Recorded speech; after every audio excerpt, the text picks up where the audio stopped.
Hi hello welcome back to my channel.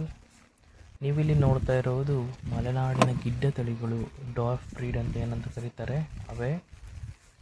ಇವುಗಳು ಹೆಚ್ಚಿನ ಪ್ರಮಾಣದಲ್ಲಿ ಸಾಗರ, ಸಿರಸಿ, ಉತ್ತರ ಕನ್ನಡ ಡಿಸ್ಟಿಕ್ಗಳಲ್ಲಿ ಜಾಸ್ತಿ ಕಂಡುಬರುತ್ತವೆ. ಇವುಗಳ ವಿಶೇಷ ಏನಂದರೆ ಇವುಗಳು ತಾವೇ ಗುಡ್ಡೆಗೆ ಹೋಗಿ ಮೆಂದ್ಕೊಂಡು ಬರ್ತವೆ. ಎಂಥ ದೊಡ್ಡ ಮಳೆಗಾಲ ಇದ್ದರೂ ಸಹ ಪ್ರಾಬ್ಲಮ್ ಇಲ್ಲ, ಇವೇ ಹೋಗಿ ಮೆಂದ್ಕೊಂಡು ಬರ್ತವೆ.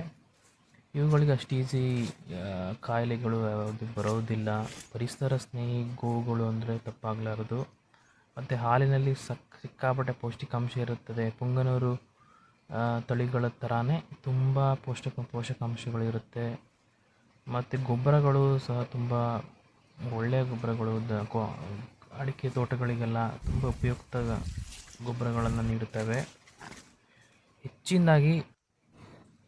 ಹೆಚ್ಚಿನದಾಗಿ ನಾವು ಸಾಗರ, ಉತ್ತರ ಕನ್ನಡ ಆ ಕಡೆ ತುಂಬ ನೋಡ್ತೇವೆ. ಇವನ್ನು ಪ್ರತಿಯೊಬ್ಬ ಮನೆಗಳಲ್ಲೂ ಇವುಗಳು ಇರುತ್ತವೆ. 1, 2, 3 ಹಾಗೆ ಪ್ರತಿಯೊಬ್ಬರ ಮನೆಯಲ್ಲೂ ಸಾಕುವಂಥ ವಾಡಿಕೆ ಇದೆ. ಜಾತಿ ದನಗಳಿಗೆ, ಜರ್ಸಿ ದನಗಳಿಗೆ ಹೋಲಿಸಿದರೆ ಇದರ ಮೇಂಟೆನೆನ್ಸ್